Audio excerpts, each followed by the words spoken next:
Hey, it's Kevin Gilliland from Innovation 360. You're listening to Chasing Dreams podcast with Amy J. Hey, Dream Chasers, this is Amy J. And thank you guys so much for tuning in to episode 222 of Chasing Dreams. Guys, we are in for a treat. We're going to have a good conversation. It's interesting. In these COVID-19 streets that we are in and we find ourselves, it's different. Our world has changed in the last month and a half plus, right? This episode is airing May 13th.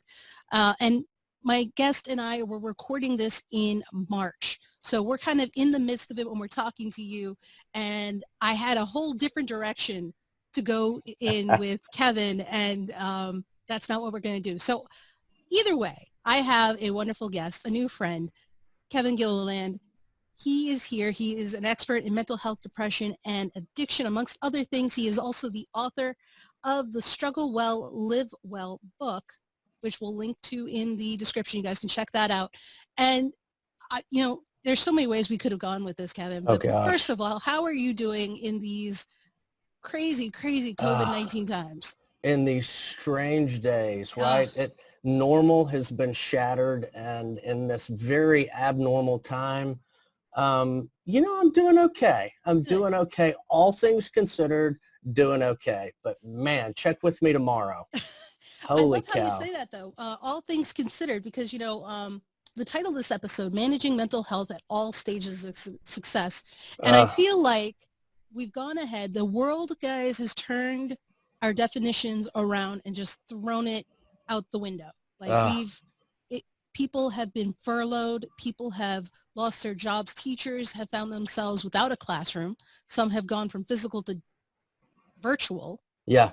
Healthcare professionals are on the front lines, and retail employees, especially in the restaurant and food industry, have become our saviors with working in grocery stores and takeout and carryout. You guys are people who before were not, I'm not going to say people were, I guess people were looked down, but like low esteem, and people that's not a job for me and all that. But now it's like, God bless you guys. Mind you, I didn't have that thought. Okay. I have all respect for all occupations, but the world has changed. And my goodness. From your perspective and what you've seen and talked to, and you're still in business because you provided an essential service, right, of mental health and help there. What are you seeing from people right now? Oh my goodness. The stress and worry hits two really important things to us humans. One, our health, and two, our finances, our security, really. And this is unlike anything we've ever seen, because most events that we've been through impact a sector of the world. Whether it was 9/10, the financial crisis, it didn't impact everybody, and it didn't impact the entire world. This is unlike anything. And so that stress really is hitting on both those places. And you talk about what we do, and I'm a psychologist and been at Innovation 360 now for 13 years, 14 years.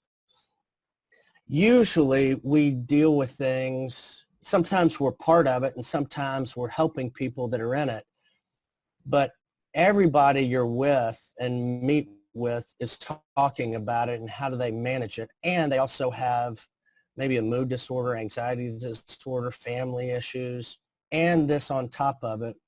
And then we, as counselors, psychologists, therapists, are dealing with the same things at home. Are we going to be able to pay rent? Are we going to be healthy? We're caring for elderly parents. How are you doing with, or taking care of an aunt or an uncle, and you worry about them? It's those that are, and those physicians and nurses on the front lines that we're trying to keep healthy.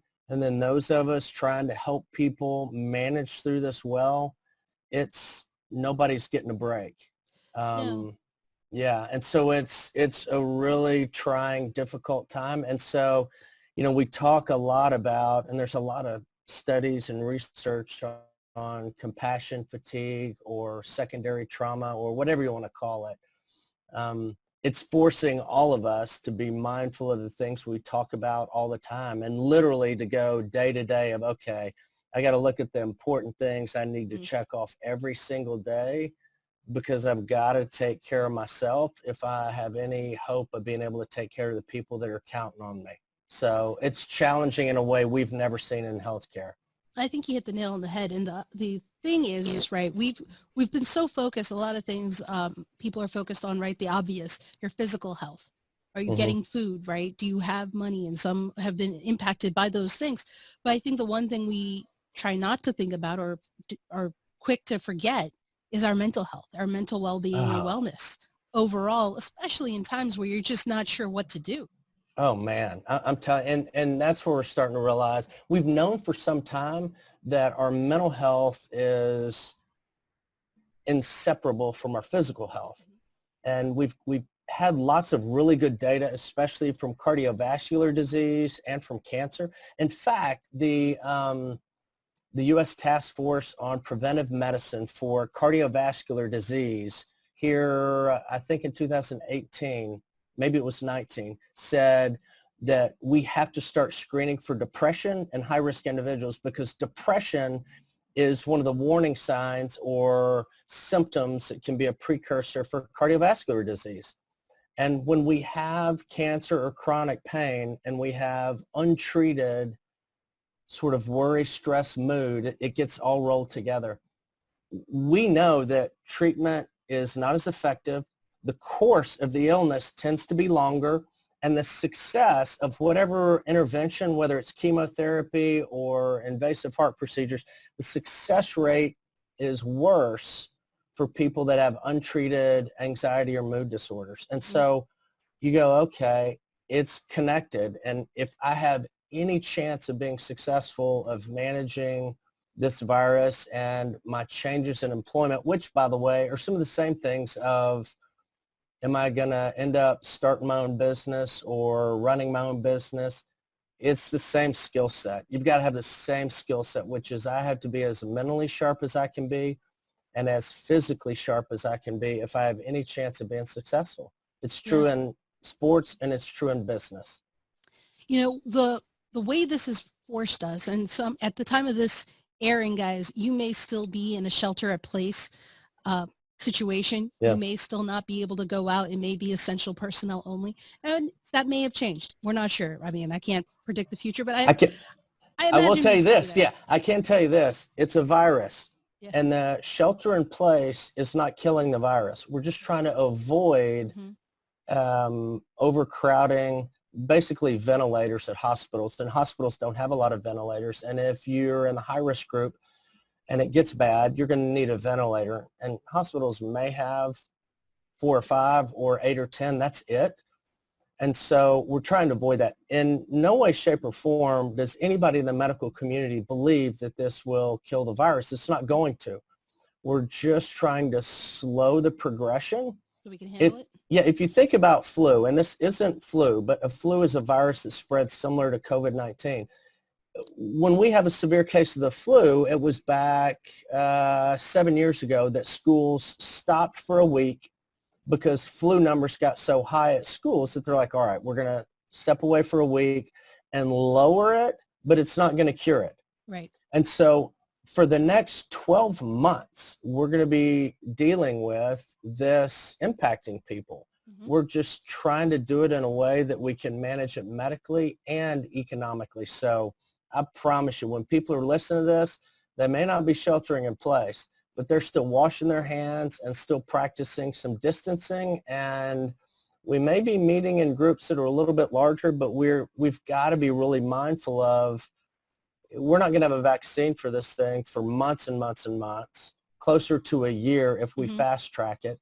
And so we're going to have to practice a lot of different business practices, but also health practices for the rest of this year. So when we're talking about something that's changed our point of view, it's changed our way of life, it's changed how we operate. And you probably are seeing this now with the people you're working with. But for us who are thrown all sorts of ways, come in and I'm like, you know, we talked about it off the record a little bit, but people who aren't used to being work from home. It's a new world. People who are furloughed. What can we tell them, at least just to kind of start in helping them? What can be said? Yeah, you really have to break life up into manageable segments. Mm. And I've just had a chance to work with some really wonderful people across my life, and worked in hospice for a while, worked with people that have terminal illness and or with dementia. And you go, you know what? There are times that life gets so difficult. We have to manage it a day at a time and just look at, all right, today, what can I do? Mm. And whether that's, I've been transitioned where I'm working remotely. All right, what can I do today to do a little bit better job than I did yesterday of making this adjustment? And how can I stay mindful of my thoughts? Because when we're concerned or fearful, our thoughts want to jump to the future. And that's about the one place we can't do anything. Yeah. The only other place is in the past. And so you go, okay, how do I anchor myself today to the things I need to do that I know beyond a shadow of a doubt are good for me mentally and physically and work-wise, whether it's finding a job or performing the same job in a very strange environment. What can I do today to be a little bit more successful? And the one thing that we're starting to see already is that necessity is the mother of invention, Mm. and sometimes the mother of reinvention. I talk about, and there's a lot of good data on breathing and meditation. There's a lot of good information out there on just getting outside or playing games or interacting with people. And what you're seeing is some of this revisiting of things that are just good for us in the moment. They're just good medicine. And so that's what I would say when we find ourselves in situations that feel unmanageable, Mm-hmm. manage what you can. And we can always manage something. One of my favorite authors and books, I read it.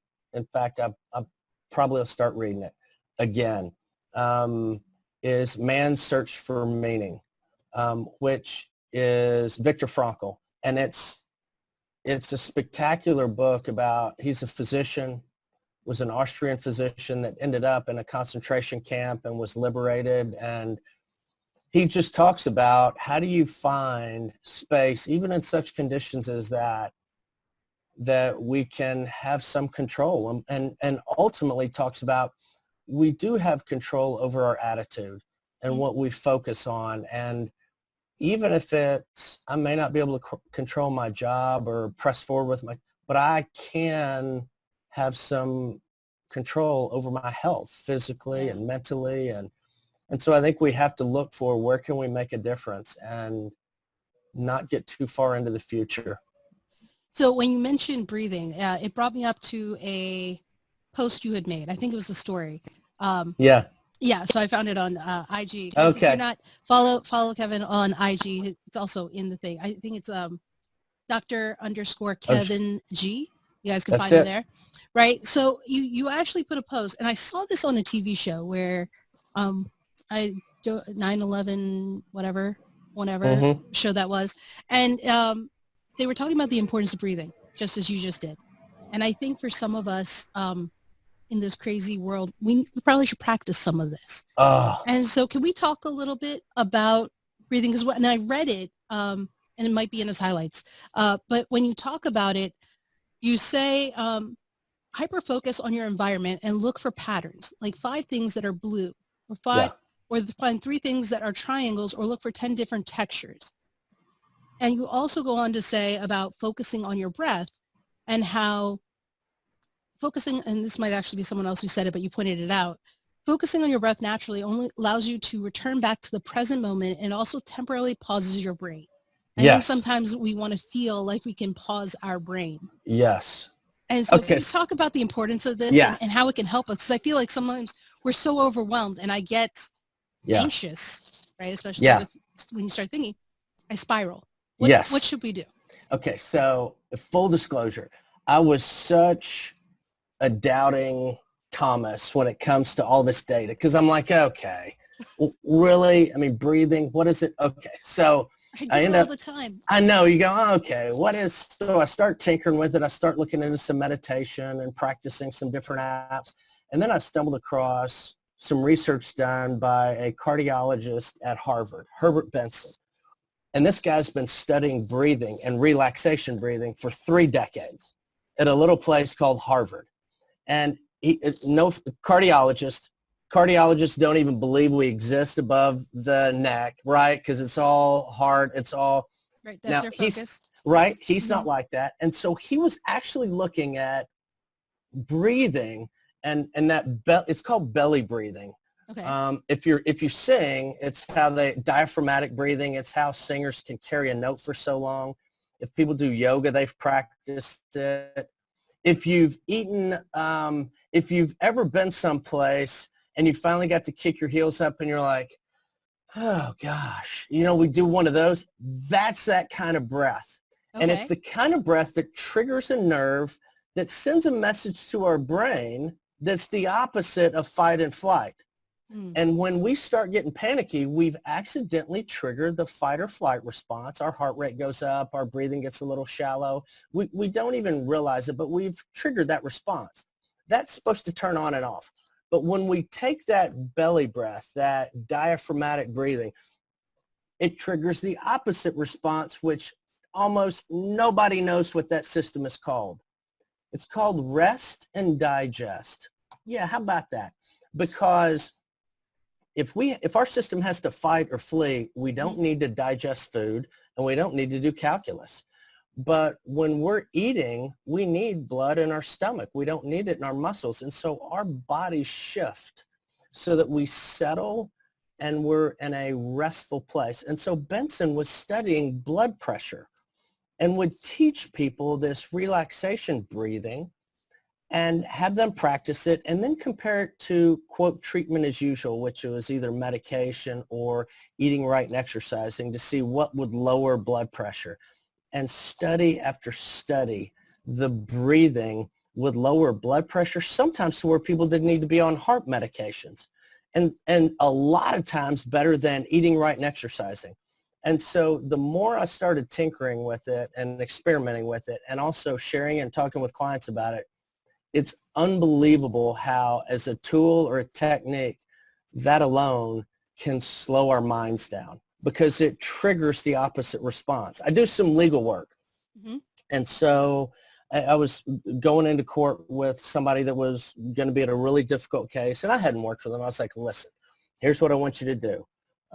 If you start getting nervous, just breathe from your belly. Just put your hand on your stomach, and that's where you should lead with your stomach. She was saying after, she goes, I can't thank you enough for talking about the breathing. I did that several times, and it just calms my mind down. It's fantastic. Now, is it going to work all the time and for everybody? No. But when it comes to options, that is an incredibly powerful option that most of us don't even test out. But I'm telling you, if you had to say, okay, Kevin, give me one thing to help us at times like this where we can slow our minds down, it is hands down, learn to do that kind of breathing because it's invaluable. Now there are times, again, you'll need more, but man, it's oh my gosh, it's a fantastic tool. So yes. So Kevin, let's get specific then. How do I do this? Well, if you don't know what kind of breathing we're talking about, watch a YouTube clip. There's tons of them. And what kind of clip should I look up? Look up belly breathing or diaphragmatic breathing. And if you're a guy that's older than 40 and had kids, or you're an aunt or an uncle, guys especially will goof around with kids and push their stomachs out like they got a big stomach. Well, you want to breathe so that you push and lead with your stomach, not with your chest, not with your lungs. You're in essence starting at the bottom of your lungs, and that triggers a nerve that sends a message that we're resting and digesting. Okay. And so you want to practice it before you need it. And so that's the mistake most people make, is that they're like, I tried it. Well, you tried it in the midst of being horribly anxious. You got to practice it before you need it. Watch clips of it and practice for a while, and then get a couple of different apps. There are a lot of free apps out there on meditation that are just about practicing that breathing. And you will start to see, again, it's just a tool that a lot of people have gotten some really positive results out of, and it's absolutely worth trying. And guys, I'm going to try and find a few links and we'll put it in the show notes. That's not That'd be great. these are everything, but it'll give you a few starting points to start. That's a And, you know, great one. YouTube, they'll have related videos. At least it'll be connected. Well, But and I if think what you're saying is important. We got to practice. So I'm I'm going telling you, and to I start was, that. yeah, I was reading some article in, I can't remember the magazine. It was talking about a CEO in Silicon Valley that he was saying 6 or 7 times a day, sitting at his desk, he'll take like 3 or 4 of those breaths Mm-hmm. just to go, okay, just to slow his mind down and go, all right, now let me come back to my to-do list. But he would do it several times a day. And that's the thing is you don't need to be a yogi and Yeah. you don't have to do that. Well, it's interesting you say that because Todd Herman, the author of the book Mm-hmm. Alter Ego, Yeah. I just started reading it, but I saw a post that he had made where he did an interview in these times with 25 CEOs of varying reputation. And what he found in his study was that the most successful, the ones who had the most positive outcome Mm-hmm. or were handling it the best, were ones who practiced meditation and breathing. And I Yeah. was so fascinated by that because it's like, wow, it's the small things. It's stuff like this that anyone can do, guys. Anyone can do Anybody. this. That is Anybody. making the difference. And you would be shocked at how many people do it. It's funny. It's one of those things that a lot of people don't talk about it. Hmm. But it is. It's because we don't know what meditation is. And and I think that's part of why Benson referred to it as relaxation breathing. You Mm. know, when we talk about meditation, especially in the U.S., we associate that with Eastern religion. And if you're not of an Eastern religion or you're not of a religious orientation, you sort of steer away from it, which is a shame. And so when you look at Benson's work on relaxation response, relaxation breathing, it's the exact same thing, which is how do I breathe in such a way that slows my mind and I kind of give myself a little bit of a break so that I can step back into whatever it is I need to do, but to settle my mind and my thoughts. Because if you're starting your own business, running your own business, or trying to deal with times like this, it takes very little for our minds to get Yep. off and running on pure anxiety. I had an interview. I had an interview a week ago, and it was a TV, and I was talking about, look, there's legitimate health concerns, and then there is pure, unadulterated human anxiety. When we have people buying toilet paper like that, Yeah. that is just an embarrassing example of humans when we're anxious, Yeah. is that we start getting hypervigilant, and before you know it, we're doing stuff that you go, okay, why are you buying toilet paper? Because there is nothing from the CDC or World Health Organization that's like, hey, this whole corona thing, you're going to need toilet paper.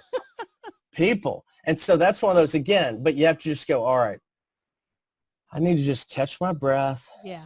and just settle my mind, because we make better choices. In fact, if you've ever been one of those that took a test, and you're like, God, I knew the material, but my mind went blank. Mm-hmm. That is the most accurate description of the fight or flight response, because what you also don't realize is we drain all the blood out of our frontal cortex because we don't need it. We don't need to do calculus if I'm having to run or if I'm having to defend myself and fight. So in the blink of an eye, our body shifts blood out of this region of the brain. So you actually really did go blank. You went blank. Yes. Why? Because you drained all the energy and resources out of that part of your brain. So we can have the same thing happen when we're trying to build a business or when we're trying to deal with this situation. So it serves us well to a couple of times a day, just quote, catch our breath. You know, there's a lot of stuff coming out now because almost everyone's an expert and has an opinion on what we should be doing during these times when we are shelter in place, when Mm-hmm. we are at home. Some are saying now is the time to be creative. This is your only chance. Do it or lose it and, you know, forever be regretful. And then there are others who are saying, no, now is the time for you to relax and you should just, you know, do what feels right and just, you know, you're never going to get this chance again, right? Everyone has an opinion on what should be done. And then you're caught in the middle because you're like, do I feel guilty for choosing one over the other? And it's just that in itself brings some kind of anxiety towards it, especially when you start thinking about tomorrow and the day after tomorrow and what happens. And so I got to ask, is anybody right in this situation about what you should be doing? Yeah. And what how do we answer that for ourselves? Yeah, we'll know in a couple of years. But yeah, look, I have a segment of people that I talk to, right? It's the folks that are really struggling. But Mhm. um, I can tell you from when you look at the news or listen to things, we are all concerned, there's two big concerns. Again, our health and our economic viability. Yeah. And that's at a large level and that's at an individual level. And so even at home, some of the conversations I've had with people that are working from home, they're like, okay, this will be great. I can get stuff done, for work, and I can also tinker around the house. And what they're finding is there's no tinkering around the house because you're so busy trying to figure out how to work from home. And it takes longer to get things done when you're working from home. And you really miss working with other people. And that relationship, even if you're not a quote extrovert, which always cracks me up. People are like, I'm not an extrovert. And I'm like, look, not a lot of people are extroverts, but you didn't realize you're not an island either. There's a reason you don't live Yeah. anywhere on a TV show made in Alaska in the middle of nowhere because Mhm. you're relational. And so that's one of the biggest shocking pieces for people that are at home is how much they miss interacting with colleagues at work. And so I would say that what people are surprised by is how much they're having to do things to just keep feeling okay in this time Mhm. that haven't created quite as much room for the projects. Now, if you're doing pretty good, then yeah, you may have some space to work on some of those other things. But as this thing goes on, I think the worry and stress of finances as well as health and job security, we don't tend to step into those other projects as well when our minds are sort of weighed down. Mhm. So yeah, that's kind of a long way of answering. There may be some that enjoy this as a time to be creative, and man, I think a lot of us are going to end up stepping into things that just help us keep moving forward, because whether it's us or people around us, we all know dozens of people that have been impacted by this in ways that are really, really difficult. Mhm. So, And so I guess what I want to check, because I think for some people that they want to hear this is there's no one way to do things. no. Right. And so I think that's the thing that we struggle with is we hear someone say it, there's like, oh, that has to be the way. Then we hear someone else say it like, oh, that has to be the, I think we just have to find what works for us. And it may be different from what Yeah. works for Jane Doe next door. Yeah. I mean, you've got to compare you to you. Don't compare you to somebody else, whether that's social media or we should be inspired by other people, but we should compare ourselves to ourselves and go, okay, today, how am I doing? And Mm-hmm. you know what? I've got to be physically active. It was like yesterday. I did not do well on being physically active. I just had too much weighing me down. And so I was like, you know what? I'm going to try to eat healthy today, which I didn't do a great job of, but I'm going to make sure I get a lot of sleep. And so I got a really good night's sleep, which is hugely important. Mm-hmm. But you go, no, I'm glad other people are doing stuff or might have a day that's inspiring to me, but today I need to check and see, hey, where am I at? And then where are those people around me? Where are they at? Mm-hmm. Because instead of working on a project, I may need to just reach out and have a conversation with somebody that feels like they're isolated or is fearful, or I actually may need to help people out that I know that are struggling. So yeah, don't compare. That's one of the real dangers is when we step into social media, if we use it wrong, we'll compare rather than being inspired by. And there's times that we're not inspired. I just got to go, okay, I'm not today. I'm not listening or looking at Yeah. that. Yeah. And, social media, even the news nowadays can be Oh, a blessing and a curse, guys. I mean, I'm actually worried because my parents are always checking to see what's going on in the world. So the news is always on. And I understand why. But at the same time, my concern is they're just hearing the negativity all the Yeah. time, Oh right? That's no, all it's not they're good. doing. I It's not didn't think good. so. No, it's not. I'm telling you right now, it's not. And that's one of the things that anxiety or worry will tell us is, yeah, so tell you, your folks are going to have to listen to this and they're going to be unhappy. When we look at the data, it's pretty consistent. A little bit of information helps to decrease anxiety. Too much information actually increases anxiety. More is not better because it's all we think about and talk about. You're like, no, we've got to get that sweet spot of, okay, here's the information I need, and that's it.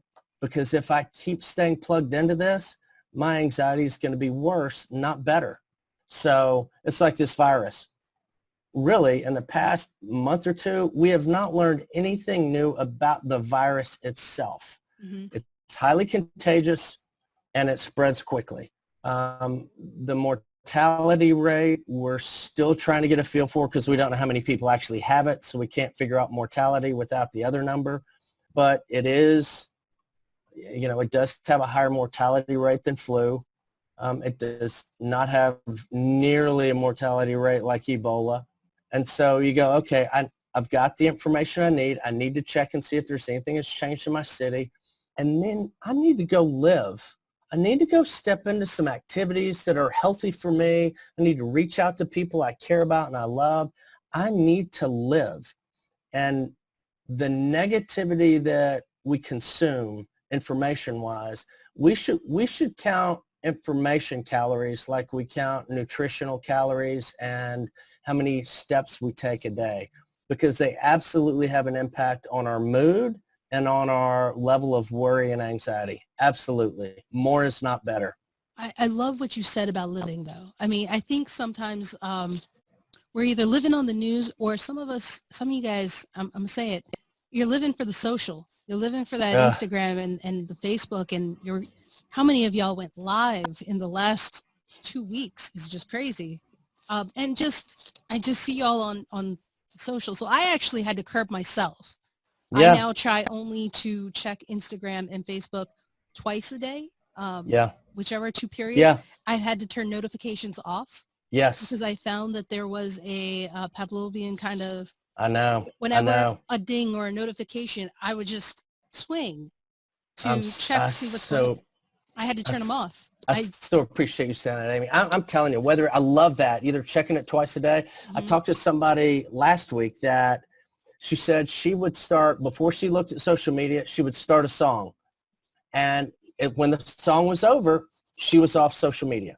Oh, that's a good And I'm timer. like, okay, I don't care what you do, but do something that helps you manage it and just check. Just go, okay, I just spent however long on social media. How do I feel? Do I feel better? Do I feel worse? Yeah. And go, okay, and look for patterns. So I'm a fan. Yeah, I'm a fan of social media if we're using it for the right reasons. I'm a big fan of it, but man, we have to be careful and mindful of how we're consuming and how we're using it, or else it'll pull us in a very different direction.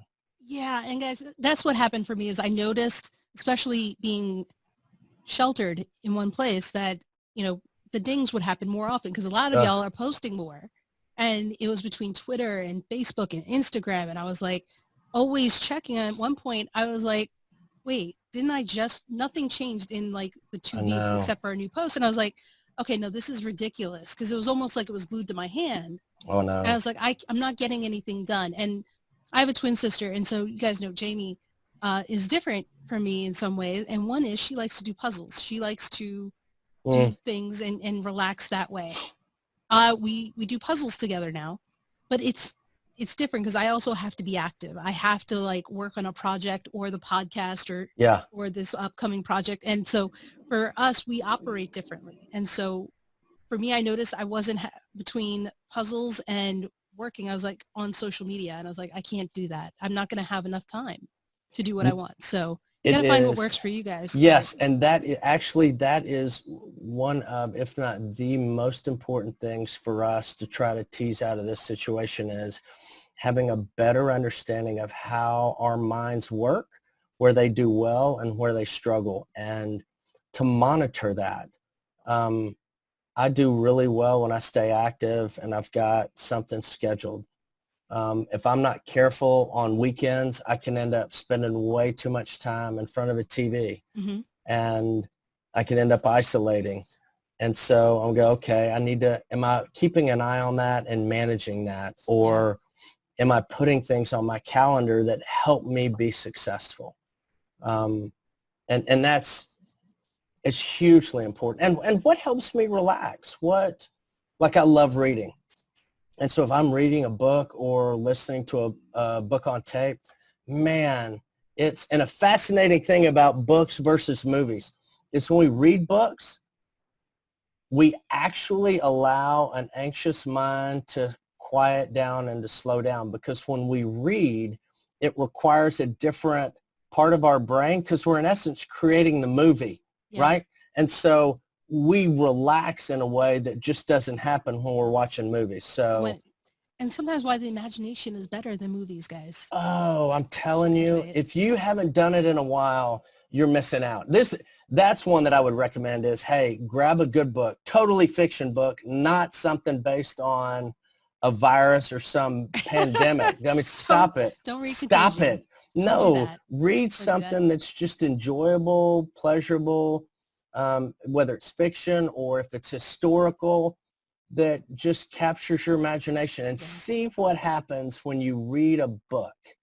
Because I'm telling you, you might be surprised at, wow, I really find myself just feeling better and relaxing. Yes, we got to figure that out.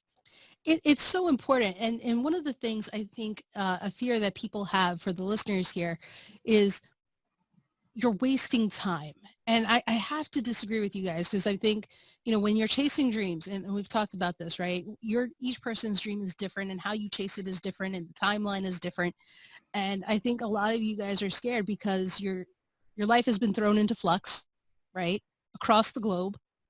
Yes. Yeah. And you're afraid you're losing time with it. But Kevin, what would you say to people who aren't sure what to do when their future is in flux and they're anxious and they're trying to do all these things to kind of focus and take one day at a time? But for those who are like, but my dream is kind of hanging there, what do I do? What would you say? Yeah, it's what we maybe, and we do this all the time, we define our dreams very narrowly. And we define it how we think, which unfortunately is a really limited perspective. Whether it's life or our health or circumstances, people that chase their dreams and are successful at it have an ability to adapt and overcome. I think it's one of those critical pieces. And your dream now is probably developing and progressing in a way that you hadn't planned for, but it doesn't mean that it can't develop and progress. It's just you actually may have a chance now to develop some pieces that have to do with that dream that may be really critical, that if it wasn't for this opportunity, you wouldn't have developed these skills or had these thoughts or had this conversation with somebody. And so, I mean, I know ended up with I-360, now we're in 13, 14 years of this, and I never imagined it being what it is today. But there were a lot of conversations that seemed like they were slow. And there were times that I had to manage my physical and mental health. And for me, that's exercise or physical activity, that I had to really work with my mind, because there was always more work to do. Yeah. But if I didn't take care of my equipment, meaning my body and my mind, I was simply not going to be what I needed to be at the office. Mm-hmm. So I think it's valuing that. And when you look at other people that have chased after their dreams and been successful, they all manage their health and their mind really well. Yeah. So I would say think broader about your dream, and that it's just had to shift. It actually, all of this may be creating space for your dream to be possible in ways that you couldn't fathom. So I'm not sure if you're familiar, but for anyone who has been living on the socials might have heard, there is a DJ, D Nice, who held the largest, biggest dance party during the quarantine, the last few days, around March 23rd, 22nd, something like that. And everyone was in there. This is a man who is a DJ, popular, absolutely, but he went from having like 120K followers to over 1 million at this point, all because he took his dream of DJing to the world and just Yeah. DJ'd for 12 hours straight, something he wouldn't do Yeah. if not for this, right? Where he probably never imagined that would be something he could do. That's it. I'm telling you. Yeah. Your dream is not dependent on some life event. It's just not. Or our passions of what it is when we find our purpose. It's one, we have no idea how many people it'll reach, and how many people it reaches is a byproduct of our desire for whatever this is. And so it's not a goal. Yep. Success lies in the hands of your God or this world, but your passion and purpose and your dream, that all lies in your hands. And if you look for opportunities and don't think, we have to really be careful about how we think of it, because it's always wrong. I have been wrong more than I've been right about where or when or how. I'm like, you know what? I'm just going to stay in love with what it is that's my passion and my dream, and whatever the world does with it, I'm just going to try to ride that. I love that. So, I love it. yeah. Love it. And that's the lesson I think I'm learning this year, to just run with it. Yeah. It's a lot more fun too, guys. I got to say. It's so much more fun. A lot more fun. Yeah. And I guarantee you'll be surprised by where it takes you. Now, maybe not this month or this year. It may be 2 years or 3 years. Right. I tell I've got some kids. Well, they're not kids anymore. They're all grown adults in my house. But I always tell them, like, look, man, every day you interview for a job you don't know exists. Mm-hmm. So work in such a way, pursue your love and your passion, your dream in such a way that it's contagious. And you'll be surprised by where you end up. So I love it. Well, I was going to ask you what one thing people should do, but I think you said breathing. So. Oh man, I'm telling you, I've been blown away by it. Yes, that's breathing, a good one. Guys. I'm telling you. I'm not going to ask you about that, but we do need to get to know you. So it's time for 5 questions. Ooh. All right. All right. Here we go. Okay. Question number 1. What is the funniest prank you've pulled? Okay, here's the most recent one that is absolutely hysterical. Okay. So we're on the 2nd floor of an office building. We've got, I don't know, 8,000 or 9,000 square feet. We got a big tree outside. And this lady in the office is just great. We just love her. She's just so funny. We've also got one of those small Polaroids. So somebody takes a picture of it, blows it up into an 8x10. They've climbed up this tree outside our office and have wood screwed her picture outside this window in that tree. It is absolutely hysterical. It's absolutely like her picture is hanging in a tree outside our office building. And it's just genius. So I'm going to go with that one because that was just yesterday. And she's like, who put my picture in that tree? And we're like, I don't know, but I am shocked by this. So there you go. If she didn't know about it 2 months ago, she might know now. Yeah, now she's going to know. Yep. Okay. Question number 2. Could college football's best team beat the NFL's worst team? No, not happening, people. Not happening. No? No, not happening. The difference between high school and college athletes is just shocking. The difference between college and pros, shocking. So I'm going with no.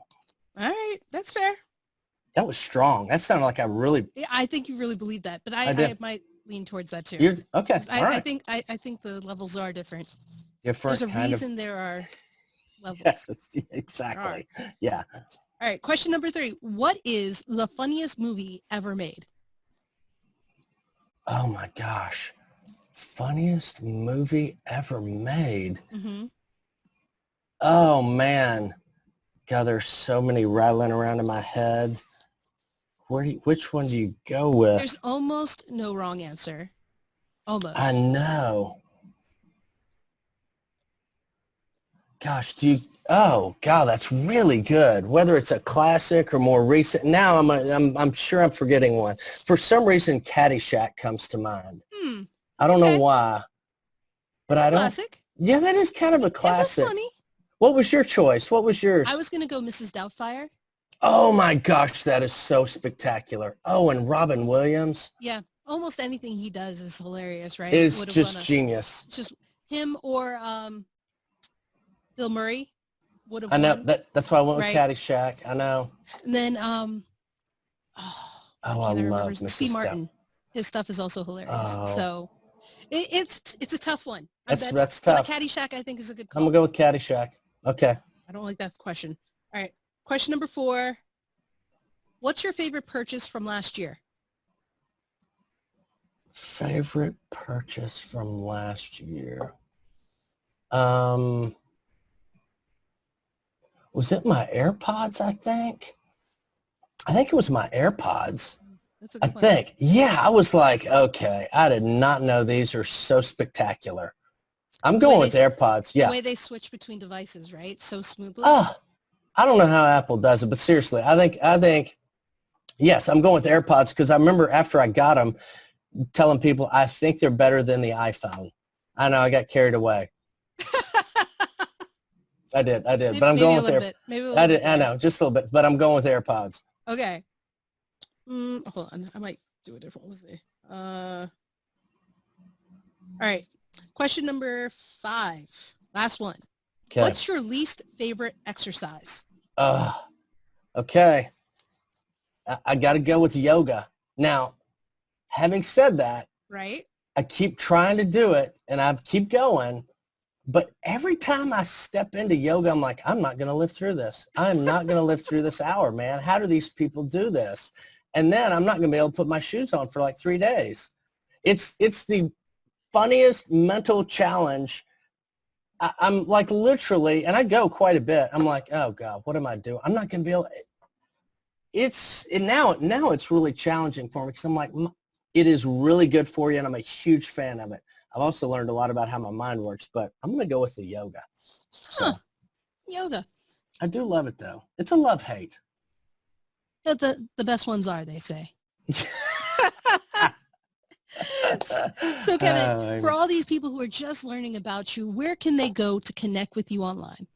Yeah, you can catch me at I360 Dallas, so Innovation 360, or Instagram at Dr. Dr. Kevin G, or a couple of the easiest places to catch me. And yeah, we do. It's funny you talk about everybody going live on Instagram, and I just keep shying away from it because I'm like, man, there's so many people doing it, but I don't know. I occasionally will finally go live and go, hey, here's some stuff that's just good medicine. Give it a try at home. So I do try to give people some things that we know are helpful and work for people. But yeah, those are the 2 easiest places to track me down. Fantastic. Kevin, thank you so much for being on the show, for sharing your insights, which I think were amazingly helpful. Guys, please follow, connect with Kevin. All the information is on the show notes, which you can find at amyj21.com/episode 222. That's episode 222. And until next time, don't stop. Keep chasing. Keep Thanks. chasing.